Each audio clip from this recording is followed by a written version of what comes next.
जय हिंद दोस्तों, स्वागत है आप सभी का आपके अपने YouTube channel rise education centre में। आज के इस वीडियो में हम लोग कंजंक्शन टॉपिक को पढ़ेंगे। तो आइए हम लोग कंजंक्शन टॉपिक को पूरा समझते हैं कि कंजंक्शन होता क्या है और जो है ये कहाँ पे यूज किया जाता है। ठीक है, तो आइए देख लेते हैं। जैसे कंजंक्शन मीन्स होता है संयोजक शब्द, है ना। इसे हम लोग कह सकते हैं ज्वाइनिंग वर्ड्स, है ना। तो ज्वाइनिंग वर्ड, ये जो कंजंक्शन है इसका जो डिफिनेशन है वो पहले हम लोग समझ लेते हैं। जैसे कह रहा है कि ये वर्ड दैट इज यूज्ड, कह रहा है कि एक ऐसा शब्द जो कि प्रयोग होता है फॉर ज्वाइनिंग मीन्स जोड़ने के लिए, अदर वर्ड्स मीन्स अन्य शब्दों को, अदर फ्रेजेस मीन्स अन्य उपवाक्यों को, और अथवा अदर सेंटेंसेस मीन्स अन्य वाक्यों को। यानी कि ऐसे शब्द जो दो शब्दों, दो उपवाक्यों अथवा दो वाक्यों को जोड़ता है, संयोजक शब्द यानी कि कंजंक्शन कहलाता है। यानी कि आप ध्यान रखिए कि कंजंक्शन जो होता है ये तीन चीज, पहला तो वर्ड्स यानी कि शब्द को, दूसरा सेंटेंस यानी कि वाक्य को, तीसरा उपवाक्य को, इन तीनों को जोड़ने का कार्य करता है। जैसे कह रहा है कि Amit and Sumit live in Allahabad, कह रहा है कि अमित और सुमित इलाहाबाद में रहते हैं। अब देखिए यहाँ पे जो है एंड जो होगा ये हो जाएगा कंजंक्शन, क्योंकि देखिए पहला वर्ड जो अमित है और यहाँ पे जो दूसरा वर्ड सुमित है, ठीक है, इन दोनों को जोड़ने का काम एंड ही कर रहा है। ठीक है, तो एंड जो हो जाएगा ये कंजंक्शन हो जाएगा। दूसरा कह रहा he wears a dhoti and a kurta, यानी कि कह रहा है कि वह एक धोती पहना और एक कुर्ता पहना, यानी कि उसने धोती और कुर्ता पहना।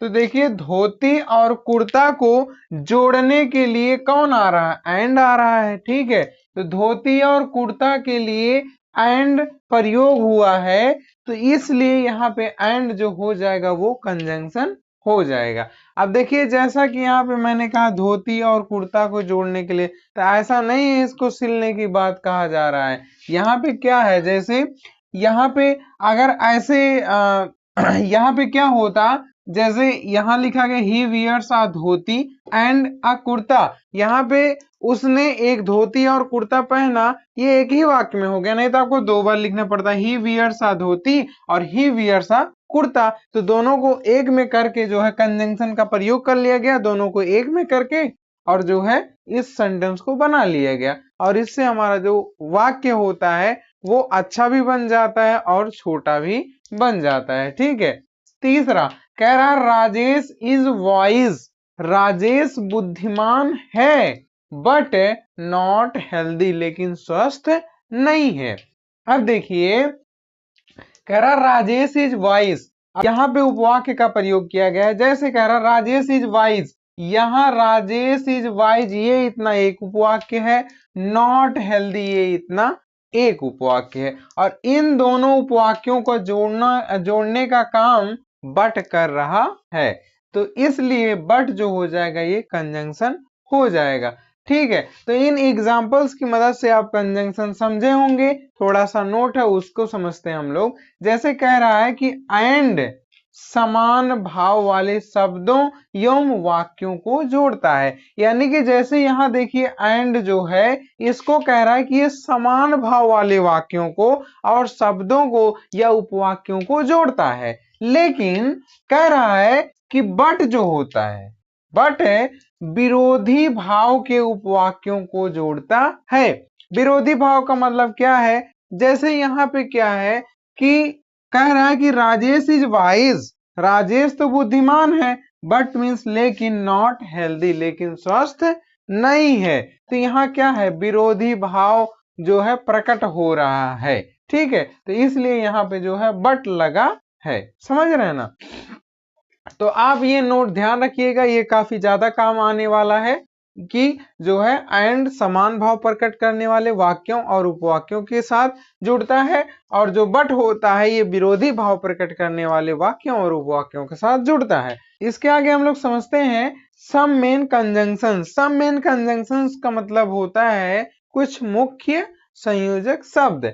अब देखिए जैसे पहला कह रहा है कि सो मीन्स क्या होता है, इसलिए होता है, और इसके बाद और मीन्स या, है ना, नॉर मीन्स होता है और ना। जैसे कह दिया जाए कि ना ही श्याम आया और ना, अब जैसे यहाँ कह रहा और ना राम आया, है ना। जैसे आप अपने तरफ से एक एग्जांपल ले सकते हैं, जैसे आप कहिए ना ही मैं गया और ना ही मेरा भाई, तो ये जो और ना आ रहा है यही शब्द के लिए नॉर यूज किया जाता है। आगे अदरवाइज मीन्स होता है अन्यथा, एट और स्टिल दोनों के मीन्स होता है फिर भी, दैट मीन्स की आपको पता ही होगा, एज मीन्स चूंकि, बिकॉज मीन्स क्योंकि, और लीस्ट मीन्स होता है कहीं ऐसा ना हो कि। लीस्ट मीन्स क्या होता है, कहीं ऐसा ना हो कि। अब इसको सेंटेंस में आप लीजिए, जैसे आप इसको सेंटेंस में ले सकते हैं कि कहीं ऐसा ना हो कि वो फेल हो जाए, है ना। अब जब नहीं पढ़ेगा जो, उसको घर वाले, उसके जो घर वाले हैं या और जो भी हैं उनको टेंशन रहेगी कि कहीं वो फेल ना हो जाए, है ना।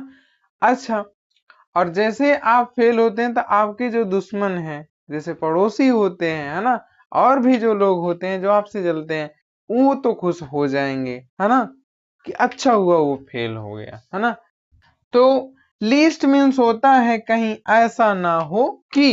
तो यहां जैसा कि लास्ट में हम लोग पढ़े कि कहीं ऐसा ना हो कि, तो इसमें जो है आप बहुत से सेंटेंस ऐसे बना सकते हैं, है ना। तो इसमें मैं लास्ट ऐसा सेंटेंस बनाता हूं, जैसे मैं कह दूं कहीं ऐसा ना हो कि तुम लोग इस कंजंक्शन टॉपिक को ना याद करो, है ना। तो ऐसा नहीं होना चाहिए, और जो है मैं आशा करता हूं कि आप लोग इस कंजंक्शन टॉपिक को जरूर ध्यान से पढ़ेंगे। मिलते हैं किसी नेक्स्ट वीडियो में। जय हिंद।